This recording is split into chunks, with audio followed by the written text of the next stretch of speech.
So today, we're managing our last game of the Championship as Derby County manager, I hope. And we're going to watch a final and review the season, so let's get into it. Hello, welcome everyone to JLABTV. I'm JLAB and this is Football Manager 2022, the Master Builder set with Derby County. We're taking on Cardiff today. We've had a game since we last met, so let's go over that very quickly. So the only game we had since we last met was actually at the City ground, and we did really well here. Evans finds Irvine inside 5 minutes, and we're 1-0 up. And I'm thinking, okay, we're doing good. Can we do more? Yes. Corner, Edmundson scores inside 12 minutes to get another goal from a set piece. We make it 3-0 inside 80 minutes.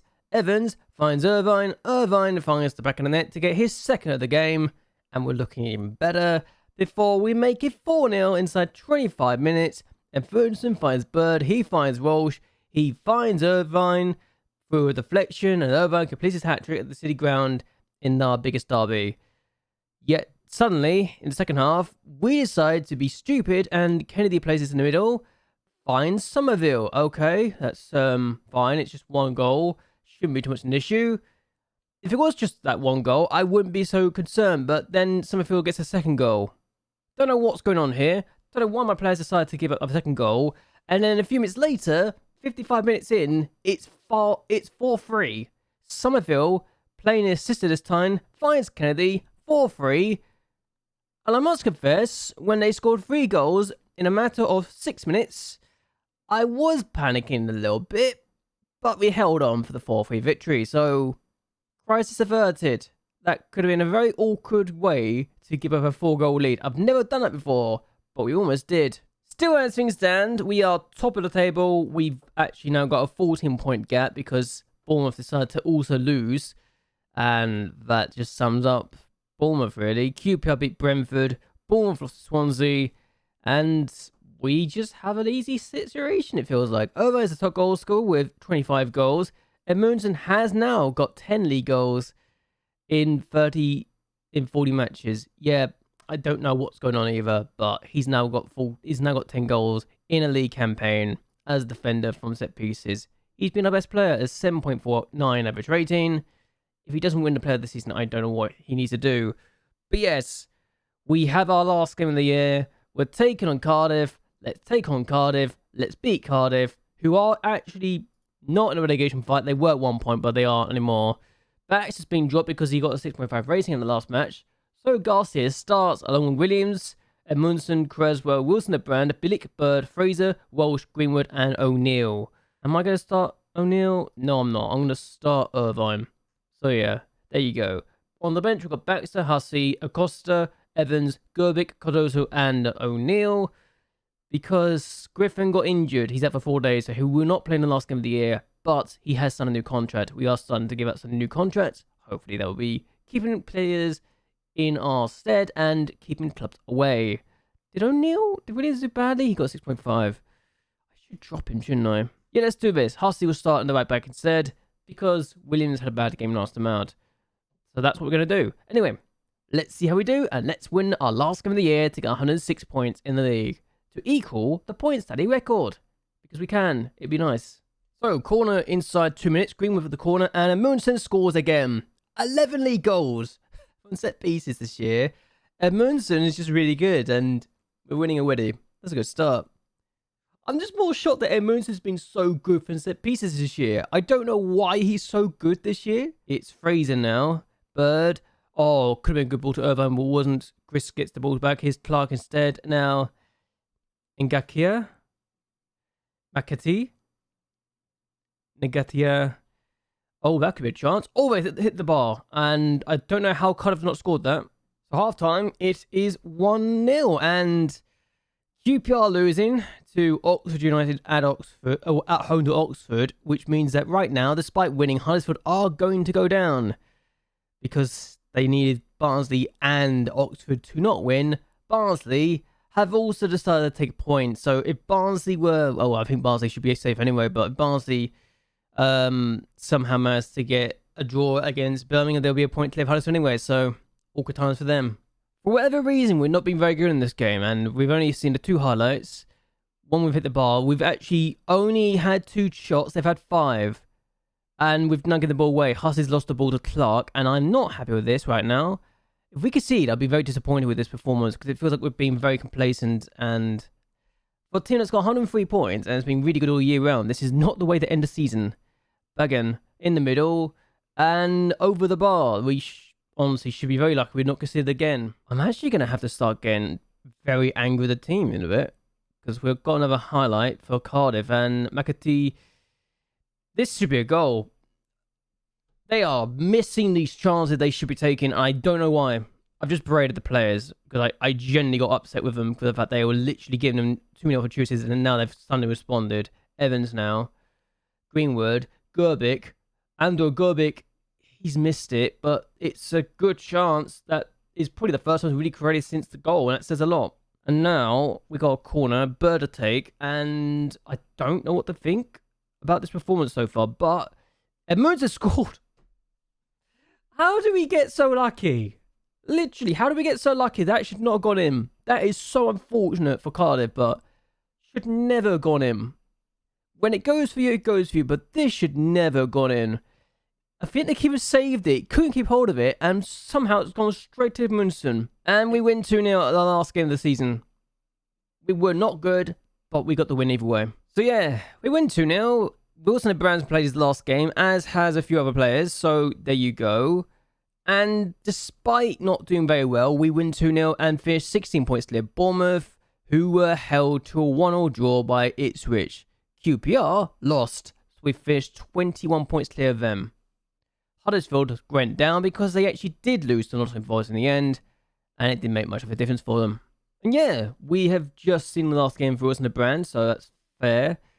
And then Moonson gets another 2 goals to his name, so that's another thing to be excited about. And what we're going to be doing with Carl Evans signing up for next year as well anyway, we're going to be good. I've got a final to show you because Albright are in a cup final again. For the 3rd year running, Albright are in the Svenska Cupen final and they got Degerfors. They were actually in the final last year. I didn't realise it until afterwards that they were in the final. They lost to Hammarby, who they've already beaten this yeof So, yeah, they have beaten Hammarby and Malmo. I think they beat Hammarby, or maybe they didn't. No, Hammarby never got out of the group stage. So the champions last year didn't even get out of the group stage, while Albright beat Gothenburg on penalties and then Malmo to get to this final.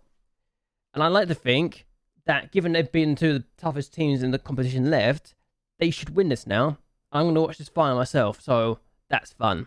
Anyway, I'll be back in a bit. Okay, so we have just made it to the end of season review, and, well, confetti's falling. We've got a trophy to our name. New arrivals. Let's talk about this, because it's quite a list, now I think about it. Irvine was not the player of the season. Garcia was, because he played 28 times, got a 7.11 average rating.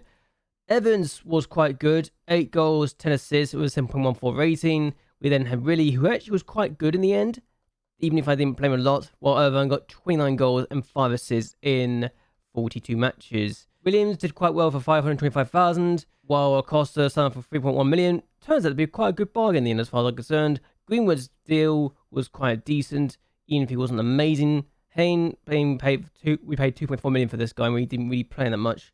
Only gave him 9 appearances, so that might be a bit of a flop on my part. While Gerbic was quite good for 20 appearances, 6 goals, 3 assists. Leonardo Cardozo wasn't as good, but still contributed 15 goals. While Gary O'Neill was probably my worst signing in terms of average rating and contribution, with the fact that he got 9 goals and 2 assists and got 6.91 average rating. But he still did more than Hayne because Hayne didn't get the chance to really do much at all. Transfers out. Amici, we sold him for 5 million, and yeah, that might have been a good business in the end. The same with Burke, we sold him for 1.9 million. He didn't really play a lot. I forgot we sold this guy in the first place, but yeah, he went to Brackley. Lovery sold for 200,000. We made a loss, same with Harvey, but we sold players, and I now look at Rico Lewis, and I think actually he was pretty not very good at all. The Scully deal, I don't know how I got 5.5 million for him, but apparently didn't do very well, and he only started on the bench as well. So 5.5 million pounds for a player that starts on the bench. Even I haven't made that much of a clanger. I've made some clangers in this server, I feel like. And then you got Jason Knight, who was playing for Barnsley, wasn't amazing, and 1.5 million for him. Could have been higher fee, but whatever. Morris being sold for 2 million and not contributing at all in terms of goals, apart from 1 assist and getting a 6.58 average rating. Made 8 appearances. His side got relegated. I think we won the deal in that one, personally. We let a load of players out on loan, and Farsley have got Archie Buck. The board are not happy about it, but he got a 7.58 average rating, 11 goals, 24 assists. Quite frankly, the fact that this guy has got that many goal contributions is ridiculous. Should never got on 35 goal contributions, but apparently he's really good for the league. So yeah, top of the table. We filled 80% of the stadium. I'd be amazed if we end up expanding the stadium, because I know apparently you can get to 50,000 seats, which is kind of ridiculous when I think about it, but if we can pull that off, that'd be nice. Irvine's 25 goals was really good. And there we go. And West Ham knocked us out after we almost came from behind twice to get something in that game, but there you go. Didn't happen. Before we managed to get an extra good run in the League Cup. Don't know how we did this and how we beat Arsenal, but we did. Probably the biggest win of the season, quite frankly. Moments to remember, biggest win, 5-0 in the home game against Oxford United. The 4-1 victory against Huddersfield, where Irvine got 4 goals, was the match to remember. Well, the goal of the season was Greenwood's finish against Stoke. Let's see that goal, shall we? So this is Greenwood's goal. Irvine's on the ball, plays his back, and then Greenwood just does that. I don't think it's the best goal we scored this year, personally, but that's not my opinion, apparently. It's the opinion of the game. I don't think that's the best goal we've seen, but I could be wrong. Finances, sponsorship went up by only 140,000. Broadcast revenue went down by 200,000. But cost hospitality went up by 800,000. Competition prize money up by 175,000. And match day commercial and retail went up by 500,000. So really, we've done quite well. We made 1.39 million in merchandise. And we sold 14,345 shirts. And Munson, Walsh, Donny, Fraser, and Hayne were actually the top shirt sellers. Despite the fact they've been playing a lot, Devin Hayne was actually quite liked by the club, so that's good to know. Who knew that would be the case? And this was the team of the year. The fact that nobody got below a 7.0 rating is a good sign. Munson made a second top goal scorer was a bit of a shock to me, quite frankly, but Walsh got 14 assists and Evans got 10 assists. Irvine getting 29 goals was what I was hoping he would do, and the fact he got 25 league goals told me, yeah, I was right when I said he would get 20 plus goals this year. I like to think he can get 10 goals in the Premier League next year because he's on loan at Grass again. We would have scored that earlier this season, so good to see that's the case. Accolades, we got 3 Manager of the Month awards, and Munson was the player of the season, understandably so. Cress was the young player of the season, Garcia was the son of the season, and we got Greenwood, who had the goal of the year. Irvine was goal scorer 29. Walsh with 14 assists. And Moons with 10 Player of the Match awards and a 7.5 average rating. Acosta completed the most passes per 90 with 89. We had no record breakers, which is actually unusual when you think about it, but there you go. History in the making. Your hard work and effort paid off on the pitch, and such a feat didn't go unrewarded at our end of season awards ceremony. Derby County looked a class above in the first couple months of the season. Few would have expected this outcome, but they gave themselves a chance and have reaped the rewards. Jack Barnes of BBC Radio 5 Live. Thank you. We did really well, didn't we? And apparently we've broken a consecutive wins record with 10 consecutive wins. I didn't realise we'd done that well towards the end of the year. I need to check this now, but that's apparently the biggest win we've ever had, a stretch of wins we've ever had, and we've broken a very long record apparently of 9 wins in a row, so good to know I've broken that record. And actually, yeah, that is actually the case. Look at that. End of season, 10 wins and a bounce. I didn't realise how well we've been playing, but I guess it shows you why we won the league in the end, doesn't it? By such a distance. Players inducted into the best 11. We've got Baxter and Creswell both involved in this now, and that's a good sign, really. 2 of our signings have now been integrated into this. And it's good to see that we're doing well, and the players are progressing quite nicely. Still got a way to go because Buchanan is quite there, and yeah, that formation is going to change one day, I hope, and it will be changing to my formation because I think my formation is better than this, personally. That's just me. It may be wrong, but Munson definitely deserves his spot in this team, regardless. I think at this point, he's proven himself quite nicely. We've got the overall best 11, and the fact that Munson is still at the team is not surprising. Nathan Byrne is now retired as a head of youth development, and isn't that great? Just going to say it here and now. Ravel Morrison's now a loan manager and a terrible one of that. Anyone who gets him in is an idiot. So out of everyone in the team of 2021, only 2 are still here, and it's Max Bird and Lou Buchanan. And I'm going to say this here now, I think Lee won't be leaving at the end of the season anyway, so Max Bird will be the only one who is still around, and he's actually good enough for the Premier League apparently, according to my background staff, because I think he's good enough to be a decent Premier League player. I haven't given him a new contract yet, but I'm going to have to work on contracts in a bit, I think. So the board want me to fight bravely against relegation because, let's be honest, it's the Premier League. I shouldn't have been able to get to the Premier League this year, but it is what it is. And I think we've done well. They want me to play defensively solid football, high-tempo pressing football, and possession football. This could be difficult, given it's the Premier League next year, but hey, we'll try our best anyway. And let's tell the players that we are going to, well, we've all done brilliantly to get us promoted, and even though we'll probably come back down, I'm going to give us the best chance of avoiding relegation by bringing in some new faces. Yeah, they're happy with that. I think they understood my reason for that.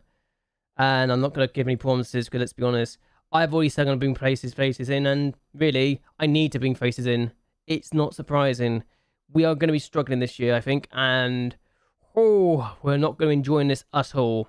Either way, though, let's look at what jobs are currently available, just out of curiosity. Going to be honest, not a lot of jobs, really, that stand out, so I'm not looking at that anytime soon.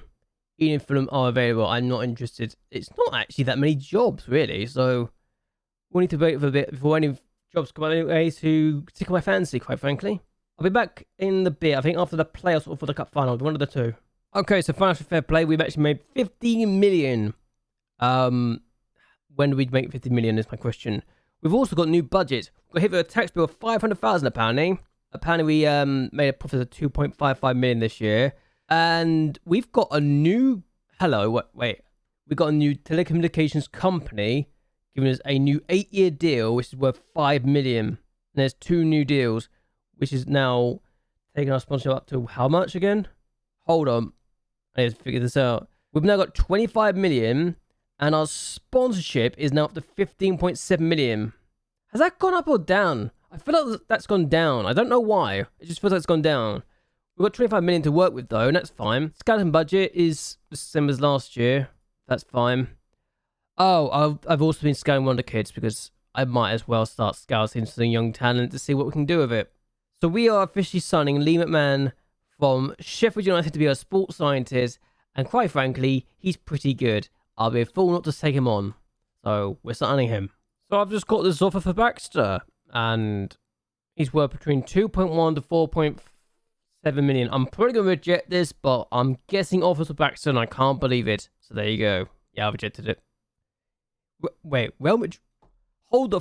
Oh my god, Real Madrid want... What is with this save? Real Madrid want Baxter. How? Why? Who? What is going on? In a world that Real Madrid want one of my 2 starting goalkeeper. I'm so confused by this. I'm summoning it of my words. What on earth is happening? So we're actually going to watch this final, and didn't think I'd do it live, but I'm going to.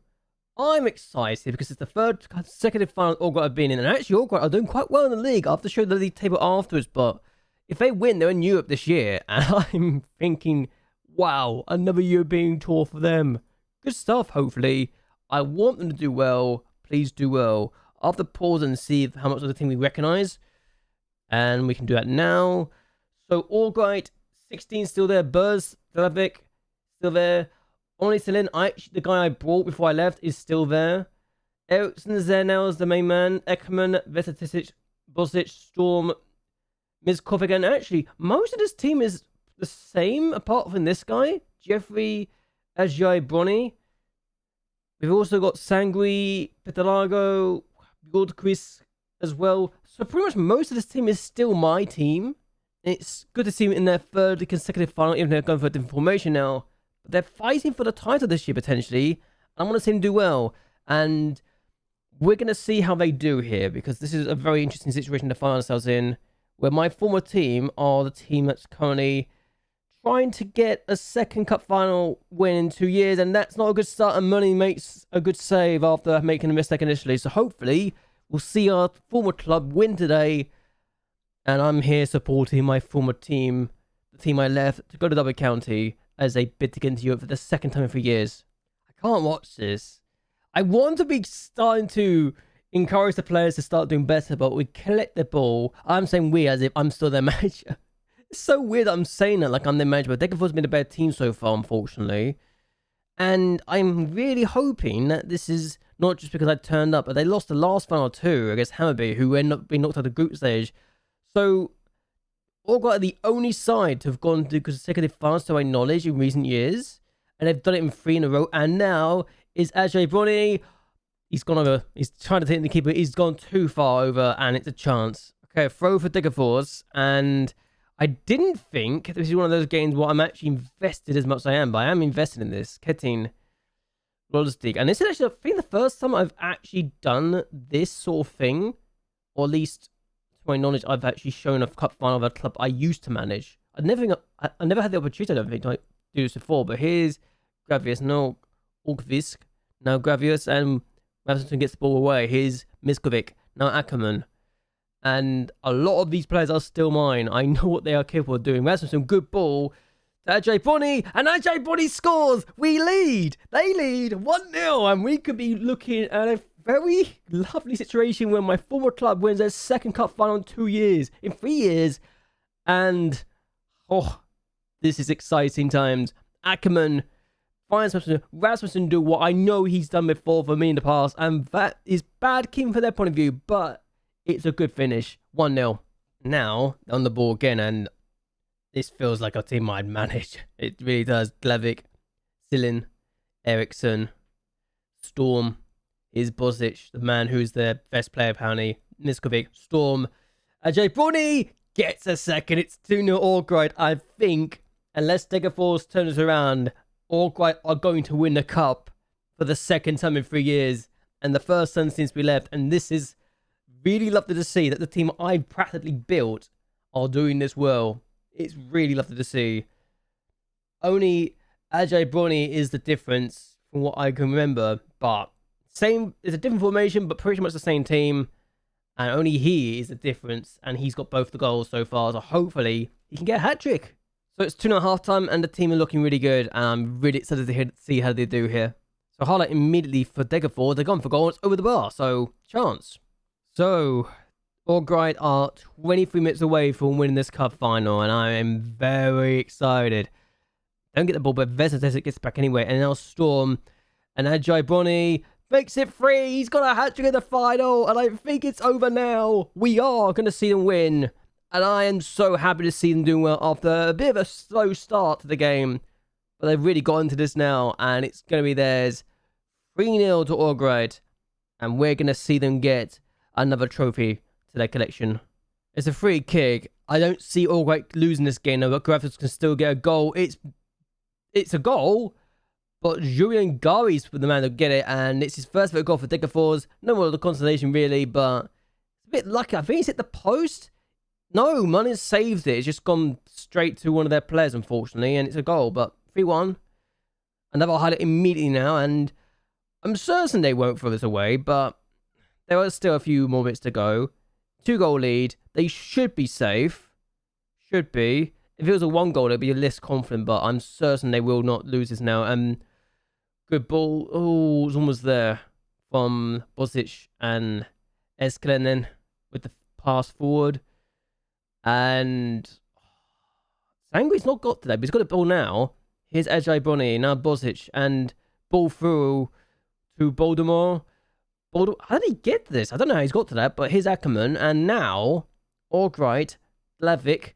Oh, good ball. I should have made it 4, which is 4th. Ladies and gentlemen, Orgride have won the second Svenska Cupen final in 3 years, and I am so happy to see them do it again. They're in Europe again.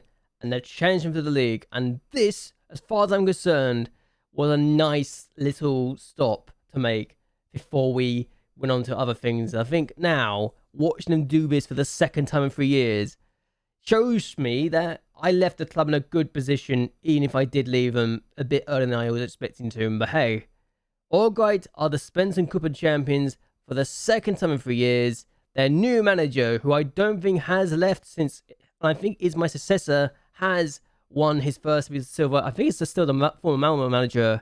But hey, 3-1 to Orgride. They've won the cup final despite having half as many shots as Degerfors in the end. That's a good result. And yeah, here we are. Orgrite have won. I was spotted. And yeah, I was spotted because I wanted to see my football club do well. Orgrite, I'm 4th place in the league right now and are doing quite well. They're actually 3 points behind your Gardens right now, who haven't won the league in quite a while, since 2019. So it's been almost 8 years. It's been about 8 years since they last won the cup. Hacken and AIK are also in the top 3. So the fact that Orgrite are up there again is very promising. And the fact that the last two winners are up there is good. Sirius, the team that won before, are in a relegation fight. Malmo had a time where they only had 8 points in the name and were actually just 1 point clear of the relegation zone. But 2 wins in the last 3 matches has done that, has changed it for them. They did lose the other game, but hey, Orgrite doing well. Eskilstuna are not doing as well, but they are 2 points clear of Eskilstuna City, so yeah, that's a thing. And they are only 3 points behind their other Eskilstuna team. They are only 6 points away from the playoffs because Hammarby's beating win this league, so hopefully they'll do well and we won't have to worry about anything. As for the team that will be coming up with us, is actually Middlesbrough. So Middlesbrough have done a 2nd consecutive promotion. They got finished 23rd in the 2024-25 season. Were promoted as champions of League One the year we took over Derby County, and the year we were promoted as champions of Derby County. They finished in 4th and are now back in the Premier League after many years away. About 10 years to be exact, actually. So it's almost ironic that they've got 2 straight promotions to get back to the Premier League. But hey, good luck to them, honestly. I hope they do well. They probably won't, because they're probably the weakest team in the entire league, as we were not the weakest team ourselves. Yeah, I think Middlesbrough, only expect to be 12th place, are going to be the weakest team in the Premier League next year, and I don't envy their chances. I really don't. We are going to have to build around Creswell. He's now a good Premier League player according to our background staff, and if we look at a tactic, I've already lined up some potential areas we need to improve, and I might even take Edmundson out of this, because while he's good, he's not amazing. Bird is now considered a decent Premier League player. I'm kind of going to have to wait until we actually tick over the next season before I can really justify some things. I think my reputation will also tick over and getting better and better as well, so that's a good sign. But Irvine and Evans will already go on loan next year. Irvine being a Premier League player, getting 25 league goals this year in the Championship. It'll be interesting to see how he does in the Premier League. We'll need to get some more strikers, I think, because O'Neill will not be with us next year. I've decided to make that call. Evans, also going to be with us next year, is considered a Premier League player. And the fact we've agreed with Tottenham and Man City to get Evans and Irvine so quickly kind of spread us having to worry about it like that next year. Amundsen, despite getting 12 goals in the league as a centre-back, is only considered a leading player for this Championship, so I might need to potentially look at other options. We almost sold him at the beginning of last year for 16 million or something like that, and he turned down the offers, so yeah, probably the best thing we could have asked for there. And we've got Keith Griffin, who I genuinely think is going to be his long-term successor. He could be a great Premier League player in the future. And for free transfer, this guy is turning out to be an absolute steal. So, good times. But yeah, we haven't got a right back. We haven't got a left back. We haven't got a DM. We haven't got the wingers set. Because I genuinely think we need to strengthen in those areas to get Premier League quality, which might be difficult. Baxter is wanted by Real Madrid still. And I genuinely don't know what to make of that. But we've also got the likes of Garcia, who I don't think is ready for Premier League football. Though if he gets Premier League football, he will probably be good enough to get to that potential he has of it. So I don't know what to do with him either. And we've got work to improve on. Right back, we brought Williams in for 500,000. He's not a Premier League player. He is a Championship player at best, a good Championship player. We need to work on him. We got Wilson and Brand leaving us. Griffin is our best left back, apparently.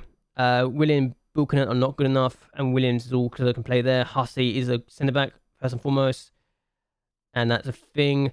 DM Bilic is considered to be only a good Championship player, and I don't think Acosta is really ready to be a Premier League player. They could be a Championship quality, so maybe use him, but potentially he will be amazing. We've given a new contract, which is 116.5 grand.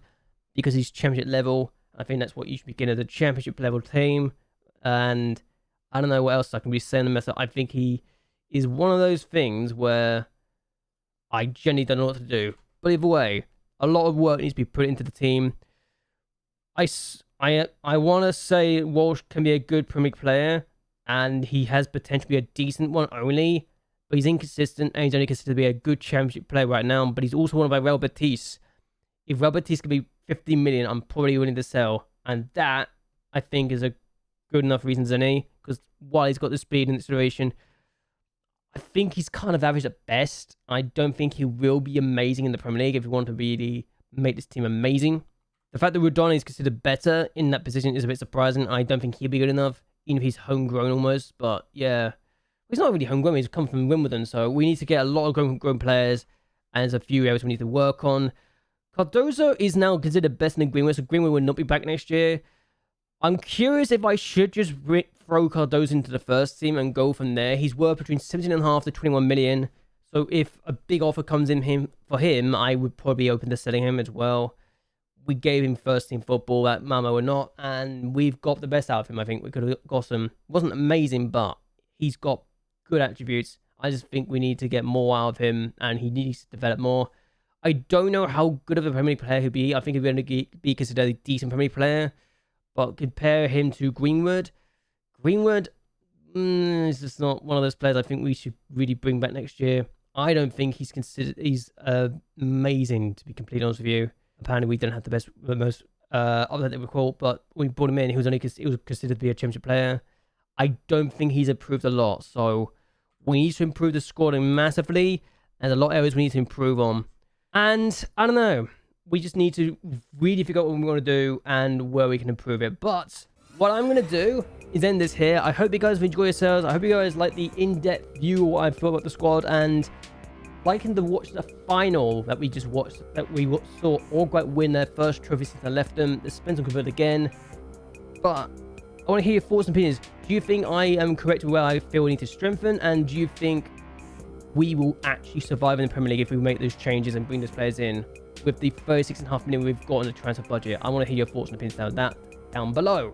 But either way, until next time, goodbye and well, good night.